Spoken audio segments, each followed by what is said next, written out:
Salut, c'est Trado, content de vous retrouver pour la mise à jour de l'analyse technique du CAC 40. On l'attendait.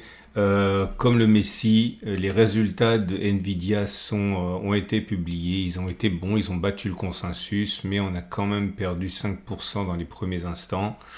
Bon, on n'a pas trop vu le résultat sur les marchés parce que c'était en clôture des marchés que les résultats ont été publiés.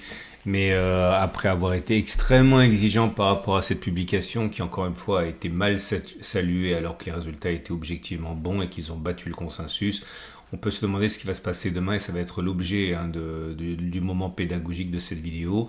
Dans l'immédiat, je vous rappelle qu'on est en train de solliciter la zone de support des 72,00, 67,60. C'est pas une zone anodine, c'est une zone importante. C'est une zone hebdomadaire, donc elle est importante, mais une zone hebdomadaire, ça présente également une incertitude importante parce que on sait que plus une unité de temps est importante et plus le support ou la résistance qu'elle implique a de l'importance également.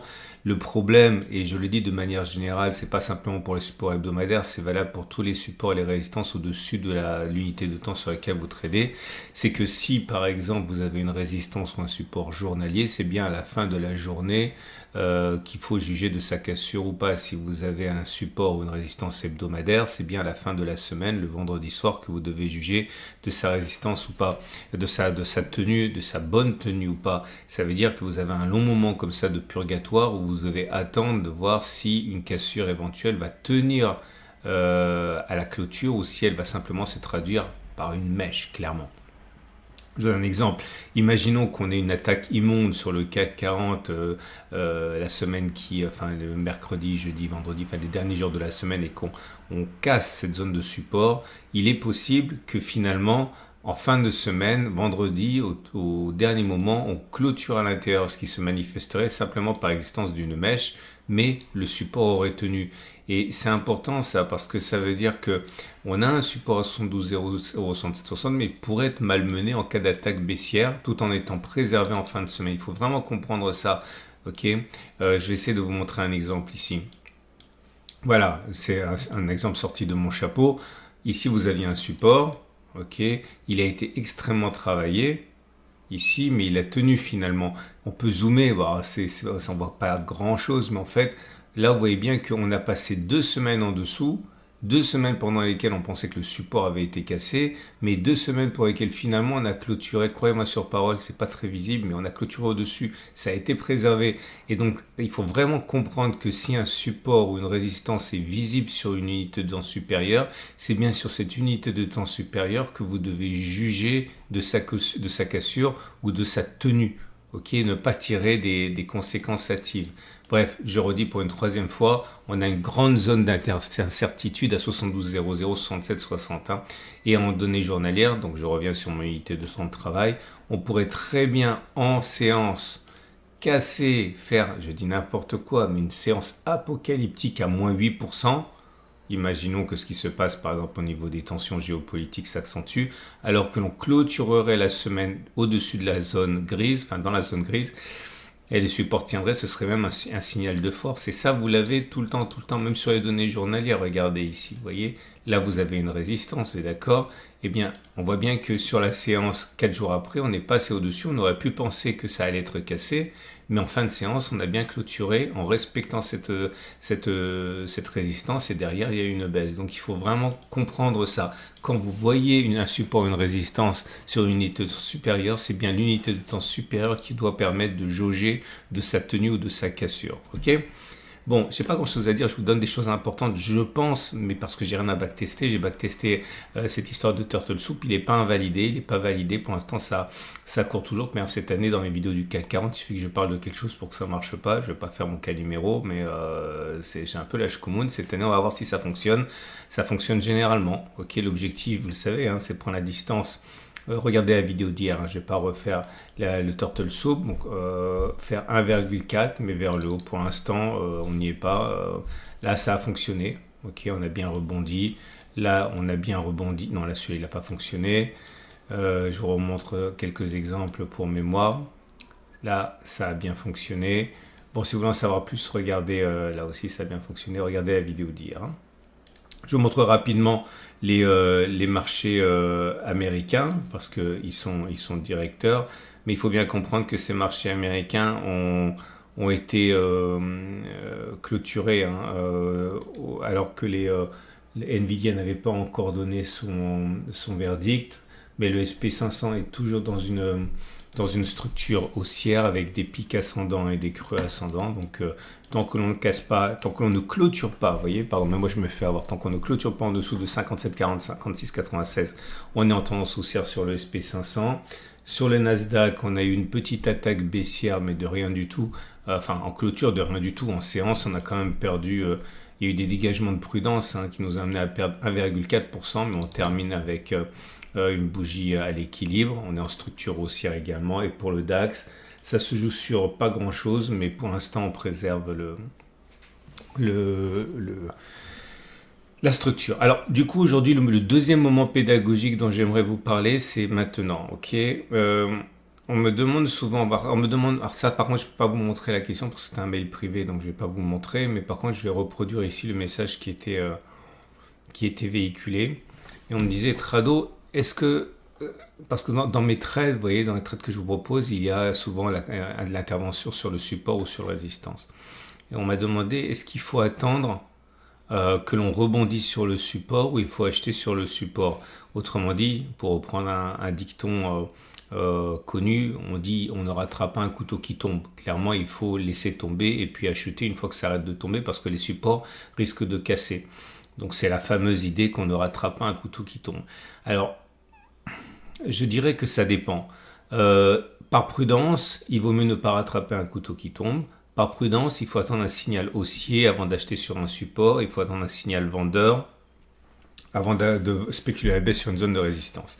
Le problème, il est celui que je vais évoquer maintenant. C'est que c'est une arme à double tranchant. Ok, alors là, c'est un exemple parfait sur le DAX. Hein. Imaginons qu'on était là.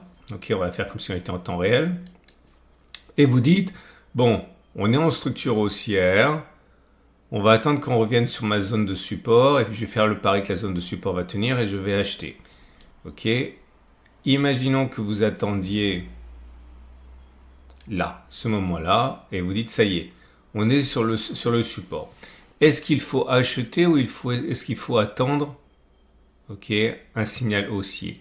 Le problème, je vais schématiser ici. Ok. Imaginons que les cours descendent dans cette zone et que vous décidiez d'acheter parce qu'on est dans la zone. C'est ce que je propose notamment dans les vidéos préparation de la semaine de trading. Et vous pariez que ça va repartir vers le haut. Vous mettez où votre stop de protection? Vous mettez votre stop de protection, on va dire pour une raison ou une autre, on va dire que vous le mettez à 2 ATR ou 1 ATR. Regardez la vidéo préparation de la semaine de trading, vous le mettez ici. Ok? Et vous pariez que ça va monter. Si vous achetez ici, pour que votre trade soit rentable, ok, vous devez avoir au moins une distance au stop de protection de 1. Je caricature, hein, mais l'idée, la logique est la même. C'est-à-dire que si vous avez acheté ici, il suffit que les cours remontent jusqu'à là pour que vous ayez un RR, un ratio gain risque de 1. Imaginons maintenant que vous décidiez d'attendre un signal de rebond. Vous dites non, je vais jouer la prudence, je vais attendre qu'un setup se déclenche. Ok, vous achetez ici parce que votre signal s'est déclenché. Le problème, c'est que pour un stop loss donné, imaginons que vous l'avez mis là, votre stop, vous savez, vous avez votre confirmation. Pour que vous ayez un RR1, vous devez attendre que les cours montent beaucoup plus haut. Et il n'est pas dit que les cours aient le potentiel de remonter aussi haut. Si vous aviez acheté sans signal, il suffit d'un petit rebond épidermique, généralement, pour vous mettre en plus-value. Alors que si vous attendez une confirmation, par définition, vous avez déjà rebondi.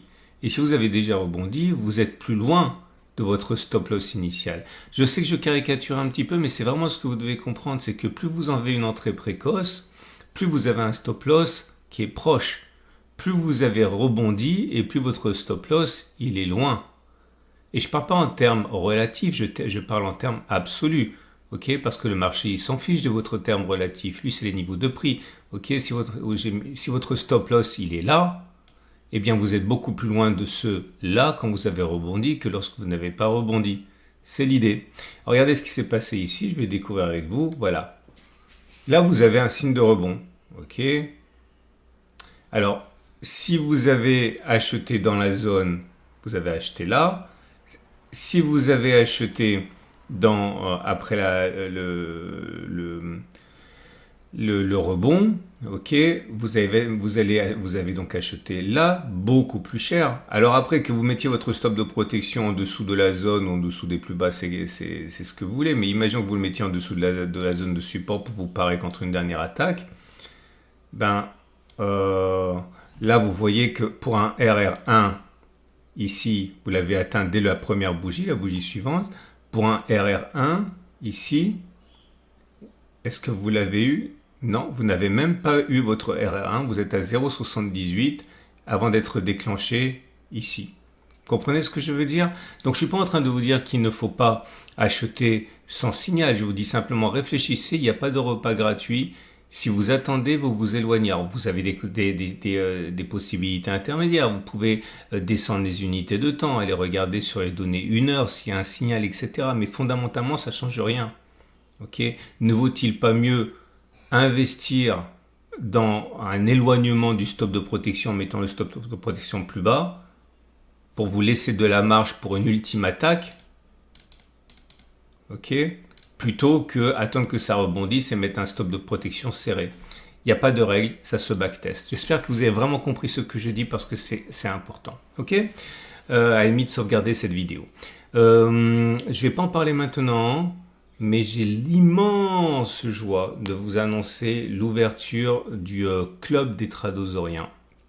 Alors ça, je vais en parler ce week-end, ne le loupez pas, parce que pour le lancement et pour le Black Friday, il y aura une réduction de 55% pour intégrer le club des tradosoriens. Alors le club des tradosoriens, c'est non seulement les premiers webinaires que je vais proposer, donc il y en avait 35 et quelques, là je double, on passe à plus de 70 webinaires privés qui sont tous des webinaires exclusifs, notamment ceux que l'on a vus avant mais qui sont augmentés. Vous allez avoir également 200 fiches pratiques, vous allez avoir l'accès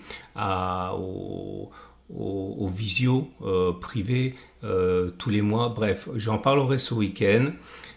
C'est plus de 70 webinaires privés, c'est des années et des années de économiser, des années à ne pas regarder des pauvres vidéos YouTube où on fait croire que des stratégies simples fonctionnent alors que c'est simplement des exemples qui ont été bien choisis pour faire croire que ça fonctionne. Bref, c'est pas donné, c'est pas pour rien, c'est 1 200 € pour avoir l'ensemble, les 73, 76 webinaires privés, etc., les 200 fiches privées, etc. Mais, pour le Black Friday, vous avez la possibilité de l'obtenir avec 55% de réduction. Donc ne laissez vraiment pas passer ça, ça commence ce week-end.